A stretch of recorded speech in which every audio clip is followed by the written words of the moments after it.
ہمارے پیارے آقا حضرت محمد مصطفیٰ صلی اللہ علیہ وآلہ وسلم نے فرمایا، کیا میں تم کو ایسی بات نہ بتاؤں، اذا فعلتموہ تحاببتم، جب تم اس پہ عمل کرنا شروع کر دو گے اللہ رب العالمین تمہارے درمیان محبت پیدا فرما دے گا۔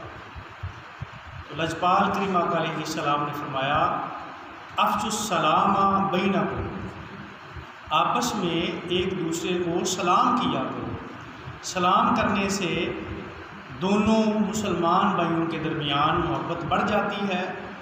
ایک شخص نے عرض کیا، آقا مجھے بڑا غرور آتا ہے، بڑا تکبر آتا ہے۔ لجپال کریم آقا علیہ السلام نے فرمایا، سلام میں پہل کیا کرو۔ جب تم سلام میں پہل کرو گے اللہ رب العالمین تمہیں غرور اور تکبر سے پاک کر دے گا۔ جب آپ کسی مجلس کے پاس سے گزرتے ہیں تو سلام کر کے گزرا کرو، اور اگر آپ نے ادھر ٹھہرنا ہے پھر سلام کریں۔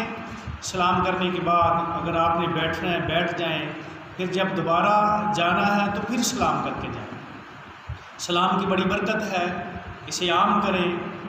اور پھر اس سے حضور یہ بھی فرما رہے ہیں، ایک تو انسان کی کدورت دور ہو جائے گی، نفرت دور ہو جائے گی، باہمی محبت پیدا ہو جائے گی، اور ایک آقا علیہ السلام نے بڑا عظیم نسخہ عطا فرمایا کہ حضور نے فرمایا سلام میں پہل کیا کرو تو تمہارے دل میں جو غرور ہے، تکبر ہے، وہ ختم ہو جائے گا، کیونکہ عاجزی اور انکساری انبیاء کا شیوا ہے، حضور نے اسے پسند کیا ہے۔